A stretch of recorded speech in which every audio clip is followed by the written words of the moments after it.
करतायत अजित पवारनी जे आहे ते सत्य सांगितलेलं आहे. त्याच्यानंतर आज नवनीत राणानं सुद्धा सांगितलेलं आहे की आपल्या मर्यादेत राहा म्हणून.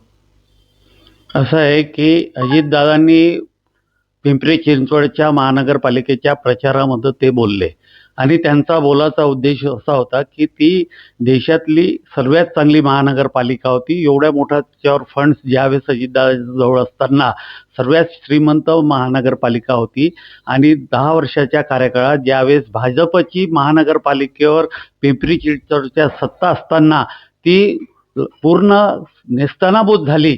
हा उद्देश त्यांचा बीजेपीवर म्हणजे त्या तिथल्या लोकल लोकांनी जे काही तिथं काम केलं त्यावर त्यांचा रोख होता. परंतु त्याच्यातून भाजप म्हटल्यामुळं पूर्ण राज्यात त्याच्या प्रतिक्रिया उमटल्या आणि त्यानंतर प्रदेशाध्यक्ष असो किंवा अजून जे काही भारतीय जनता पार्टीचे आहेत त्यांनी त्याच्यावर आपल्या प्रतिक्रिया दिलेल्या आहे.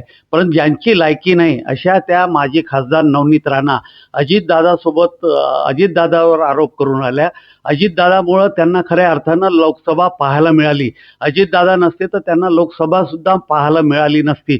प्रत्येक वेळेस विश्वासघातकी राजकारण करणाऱ्या ह्या ज्या नवनीत राणा आहे यांनी आपली पात्रता पाहावी व पात्रतेनुसार बोलावं. भाजपचे वरिष्ठ नेते आणि अजितदादा ते आपसात काय आहे ते पाहतील, परंतु आपली लायकी नसताना अजितदादावर थुंकणं हे त्यांना शोभत नाही. आणि त्यांना खऱ्या अर्थानं अजितदादांना मला जर रोखलं नसतं तर त्यावेळेस मी जर 2 महिने इथं लोकसभेच्या इलेक्शनमध्ये असतो तर त्या लोकसभासुद्धा निवडून आल्या नसतं. पुढच्या काळामध्ये त्या कशा कुठून निवडून येतात हे आम्ही चांगल्या पद्धतीनं पाहून घेऊ.